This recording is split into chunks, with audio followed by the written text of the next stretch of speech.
പാലക്കാട് ഉപതെരഞ്ഞെടുപ്പിൽ 70.51% പോളിംഗ്.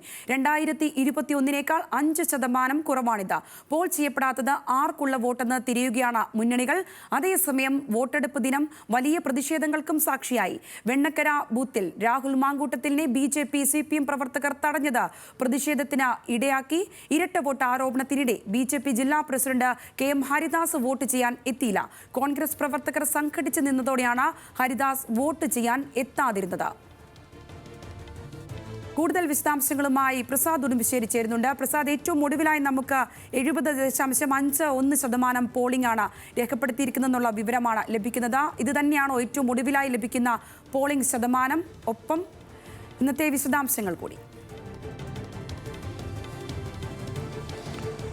ഇത് 6 മണി വരെയുള്ള കണക്കാണ് 70.51 എന്നുള്ളത്. അതിനുശേഷവും ഏറെക്കുറെ ഒരു 1.5 മണിക്കൂറോളം പോളിംഗ് വിവിധ കേന്ദ്രങ്ങളിൽ 80ഓളം കേന്ദ്രങ്ങളിൽ പോളിംഗ് നടന്നിരുന്നു. ഇപ്പോൾ എന്തായാലും മുഴുവൻ പോളിംഗ് സ്റ്റേഷനുകളിലും വോട്ട് പൂർത്തിയായിട്ടുണ്ട്. അതുകൊണ്ട് തന്നെ ഒരു 2% കൂടി ഒരുപക്ഷെ പോളിംഗ് അവസാന കണക്കുകൾ വരുമ്പോൾ 2% പക്ഷേ കൂടി ഉയരാനുള്ള സാധ്യത കൂടിയുണ്ട്. എന്തായാലും 2021 അപേക്ഷിച്ച് പോളിംഗ് കുറവാണ് എന്ന് തന്നെ പറയേണ്ടി വരും. എന്നാൽ പാർലമെന്റ് തെരഞ്ഞെടുപ്പിൽ ഉണ്ടായതിനേക്കാൾ കൂടുതൽ പോളിംഗ് ഉണ്ടായിട്ടുമുണ്ട്. അതുകൊണ്ട് തന്നെ ഇതിൽ 3 മുന്നണികൾക്കും ആശ്വസിക്കാനുള്ള വക ഈ പോളിംഗിൽ ഉണ്ട് എന്നുള്ളതാണ് എടുത്തു പറയേണ്ടത്. അതിൽ LDFന് സ്വാധീനമുള്ള കണ്ണാടി, മാത്തൂർ തുടങ്ങിയ സ്ഥലങ്ങളിൽ അവർ പ്രതീക്ഷിച്ചതുപോലെ വോട്ട് വന്നിട്ടുണ്ട് എന്നുള്ളതാണ് ഇവർ വ്യക്തമാക്കുന്നത്. എന്നാൽ UDFന് നഗരത്തിലെ അവരുടെ ചില കേന്ദ്രങ്ങളിൽ വോട്ടിംഗ് നടക്കുകയും മറ്റു ചിലയിടങ്ങളിൽ വോട്ട് കുറയുകയും ചെയ്തിട്ടുണ്ട്. പിരായിരിയിലും താരതമ്യേന കഴിഞ്ഞ തെരഞ്ഞെടുപ്പിനെ അപേക്ഷിച്ച് കുറവുണ്ടായിട്ടുണ്ട്. ഇത് അവർ പറയുന്നത്, അത് UDF അവകാശപ്പെടുന്നത് മറ്റ് വോട്ടുകളാണ് അവിടെ കുറവ് വന്നിട്ടുള്ളത് എന്നുള്ളതാണ്. എന്തായാലും അത് വരുന്ന ദിവസങ്ങളിൽ മാത്രമേ ബൂത്ത് തല കണക്കുകൾ ഇന്ന് രാത്രിയോടെയോ അല്ലെങ്കിൽ നാളെ രാവിലെയോ അത് പാർട്ടികൾക്ക്, അതായത് മുന്നണികൾക്ക് ലഭിക്കും. അവരുടെ വിലയിരുത്തലിന് ശേഷം മാത്രമേ അവരുടെ ഒരു അന്തിമ നിഗമനത്തിലേക്ക് അവർ പോവുകയുള്ളൂ.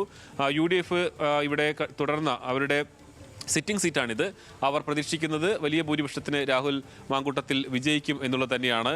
എന്നാൽ കോൺഗ്രസിനകത്തുള്ള ഈ ഗ്രൂപ്പ് ഭിന്നത ഈ തെരഞ്ഞെടുപ്പിൽ പ്രതിഫലിക്കുമെന്നുള്ള പ്രതീക്ഷയാണ് മറ്റ് 2 മുന്നണികൾക്കും, അതായത് LDFനും BJPയും കണക്ക് കൂട്ടുന്നത്. UDFനകത്തുള്ള ഭിന്നത അവർക്ക് ഗുണകരമായി മാറും എന്നുള്ളതാണ്. പ്രത്യേകിച്ച് പിരായിരിയിൽ കുറഞ്ഞ തോതിൽ വോട്ട് കുറഞ്ഞിട്ടുള്ളത്, അത് LDF വലിയ പ്രതീക്ഷ അതിനകത്ത് വെക്കുന്നുണ്ട്.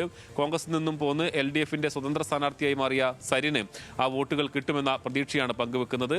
അതോടൊപ്പം തന്നെ LDFന് സ്വാധീനമുള്ള മാത്തൂരും കണ്ണാടിയിലും കൂടുതൽ വോട്ട് കിട്ടും.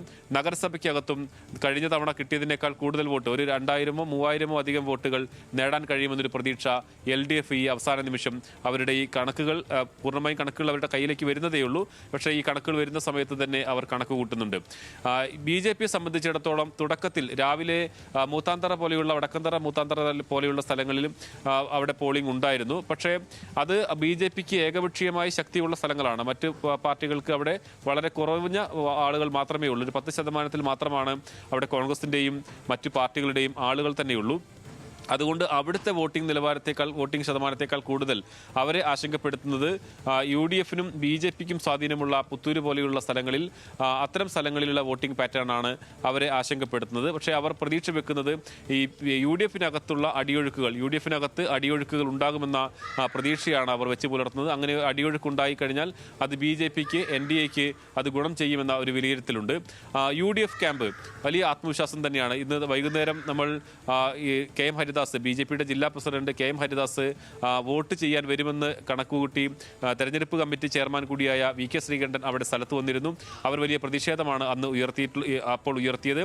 ഇരട്ട വോട്ട്, പട്ടാമ്പിയിലും പാലക്കാടും വോട്ടുള്ള KM ഹരിദാസ് വോട്ട് ചെയ്യാൻ വന്നാൽ തടയും, അതായത് നിയമപരമായി തടയും, ചലഞ്ച് ചെയ്ത് തടയും എന്നതായിരുന്നു VK ശ്രീകണ്ഠൻ വ്യക്തമാക്കിയിട്ടുള്ളത്. ആ സമയത്ത് വലിയ സംഘർഷമൊക്കെ, വാക്കുതർക്കം, പോലീസുമായി വലിയ തർക്കമൊക്കെ ഉണ്ടായതാണ്. അതിനുശേഷം VK ശ്രീകണ്ഠൻ വ്യക്തമാക്കിയത് വലിയ ആത്മവിശ്വാസം പങ്കുവെക്കുന്നു. UDF വലിയ ഭൂരിപക്ഷത്തിൽ തന്നെ വിജയിക്കും.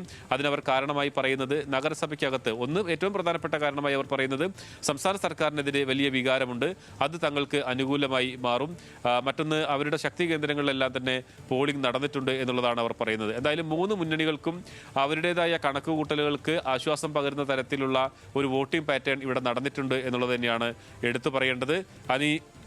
ബൂത്ത് തല കണക്കുകൾ കൂടി അവർ വിലയിരുത്തേണ്ടതുണ്ട്. ഇന്ന് രാത്രി അല്ലെങ്കിൽ നാളെ ഉച്ചയോടുകൂടിയാണ് ബൂത്ത് തല കണക്കുകൾ, ഒരു അന്തിമ കണക്കുകൾ ഈ മൂന്ന് മുന്നണിയും അവർ വിലയിരുത്തി ഒരു നിഗമനത്തിലേക്ക് എത്തുകയുള്ളൂ.